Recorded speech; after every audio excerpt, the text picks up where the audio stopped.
2008ஆம் ஆண்டு தளபதி விஜய், முதலமைச்சர் விஜய் அவர்கள்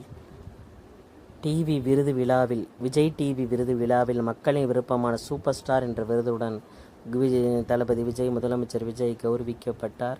2008இல் இவர் மீண்டும் தரணியின் இயக்கத்தில் குருவி படத்தில் நடித்தார். 2009இல் மீண்டும் பிரபுதேவாவின் இயக்கத்தில் வில்லு படத்தில் நடித்தார். அடுத்து இவர் ஏவிஎம் தயாரிப்பில் பாபு சிவன் இயக்கத்தில் வேட்டைக்காரன் படத்தில் நடித்தார். 2009ஆம் ஆண்டில் மிக அதிக வசூல் செய்த தமிழ் திரைப்படங்கள் இதுவும் ஒன்றாகும். 2010இல் இவர் சுறா திரைப்படத்தில் நடித்தார். 2011, 2016 சர்வதேச புகழ். 2011 ஆரம்பத்தில் விஜய் மீண்டும் தளபதி விஜய், முதலமைச்சர் விஜய் அவர்கள் மீண்டும் இயக்குனர் சித்திக்குடன் காவலன் படத்தில் இணைந்தார். இவர் பாடிகார்ட் என்ற மலையாள திரைப்படத்தின் ஒரு தமிழ் மறு ஆக்கமாகும். இது பார்வையாளரிடமிருந்து விமர்சனமிருந்து நேர்மறையான பாராட்டை பெற்றது, நல்ல வசூலும் செய்தது. சீனாவில் ஷாங்காய் சர்வதேச திரைப்பட விழாவில் காவலன் திரையிடப்பட்டது. அதே வருடம் தீபாவளியின் போது ராஜா இயக்கிய இவரது அடுத்த படமான வேலாயுதம் வெளியானது. வேலாயுதம் 2011ஆம் ஆண்டின் அதிக வசூல் செய்த படங்களில் ஒன்றாக ஆனது. தளபதி விஜய், முதலமைச்சர் விஜய் அவர்களின் அடுத்த படம் நண்பனாகும். இது 3 இடியட்ஸ் என்ற இந்தி திரைப்படத்தின் மறு ஆக்கமாகும். அமீர்கான் இந்தியில் நடித்த கதாபாத்திரத்தில் தளபதி விஜய், முதலமைச்சர் விஜய் அவர்கள் நடித்தார். இப்படத்தை சங்கர் இயக்கினார். இது 2012 பொங்கல் வார இறுதியில் வெளியிடப்பட்டது. வசூலில் பெரிய வெற்றி பெற்றது. ஆஸ்திரேலியாவில் மெல்போர்ன் சர்வதேச திரைப்பட விழாவில் நண்பன் திரையிடப்பட்டது. படத்தில் விஜயின் நடிப்பு விமர்சகர்களால் பாராட்டப்பட்டது. முன்னணி இந்திய நடிகர் கமலஹாசன் உட்பட பலரும் பாராட்டினர். நண்பன் 100 நாட்கள் ஓடியது. பின்னர் பிரபுதேவா இயக்கிய அக்ஷயகுமார் நடித்த 2012ஆம் ஆண்டு இந்தி திரைப்படமான ரவுடி ரத்தோரில் இவர் சிறப்பு தோற்றத்தில் தோன்றினார். தளபதி முதலமைச்சர் விஜய் மீண்டும் கத்தியில் முருகதாஸுடன் பணியாற்றினார். சமந்தா, ரூத் பிரபு மற்றும் நில்நீதன் முகேஷுடன் இணைந்து நடித்தார்.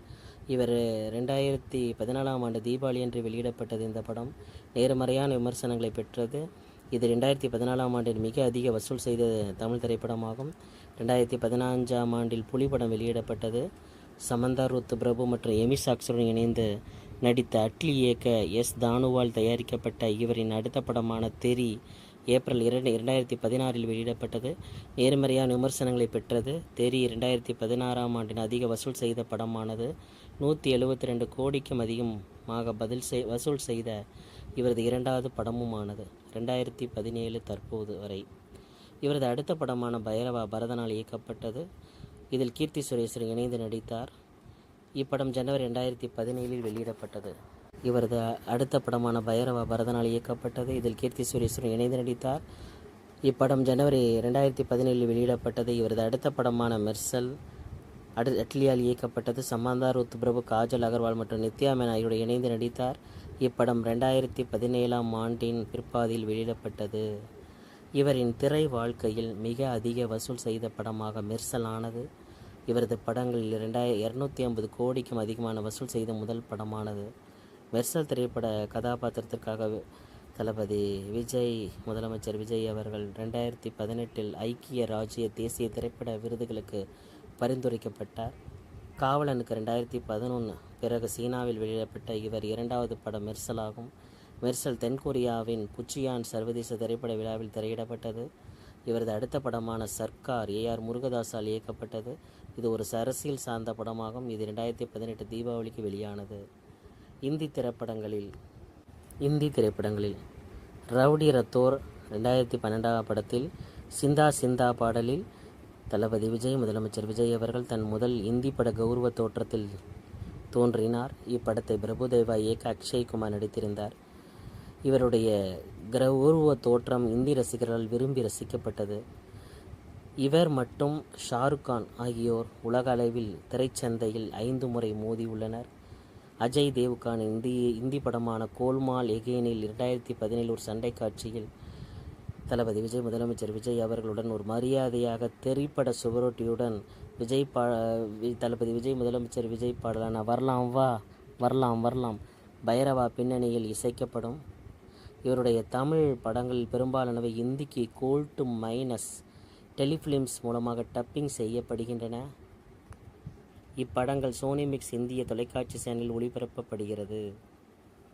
தளபதி விஜய், முதலமைச்சர் விஜய் அவர்களின் திரைப்படமான மெர்சல் அக்டோபர் 2017 இந்தி திரைப்படங்களுக்கு கடுமையான போட்டியை கொடுத்தது. சர்வதேச திரைச்சந்தைகளில் கோல்மால் எகெயின் மற்றும் சீக்ரெட் சூப்பர் ஸ்டாரை விட அதிகமாக வசூல் செய்தது. ஜூலை 2017 டேஞ்சரஸ் கில்லாடி 3, வேட்டைக்காரன் மற்றும் போலீஸ் வாலா குண்டா 2 ஜில்லா பட ஒளிபரப்புகளின் போதே ரிஷி ஜெனிஃப்ளிக்ஸ் இந்தி தொலைக்காட்சி சேனல் முறையே நம்பர் 1 மற்றும் நம்பர் 3 ஆகிய இந்தி திரைப்பட தொலைக்காட்சி மதிப்பீட்டு புள்ளி தரவரிசைகளை பிடித்தது. சோனி மேக்ஸ் இந்தி தொலைக்காட்சி சேனல் இந்தி திரைப்பட தொலைக்காட்சி மதிப்பீட்டு புள்ளியில் 5 இடத்தை தெரி இந்திய திரைப்பட ஒளிபரப்பின் போது பிடித்தது. 2017 ஆண்டின் பிற்பகுதியில் கத்தியின் இந்தி பதிப்பான காக்கி அவுர் கிலாடி வெளியாகி ஜி சினிமா இந்தி தொலைக்காட்சி சேனலில் ஒளிபரப்பப்பட்டது. தெலுங்கு அங்கீகாரம் மற்றும் வெற்றி.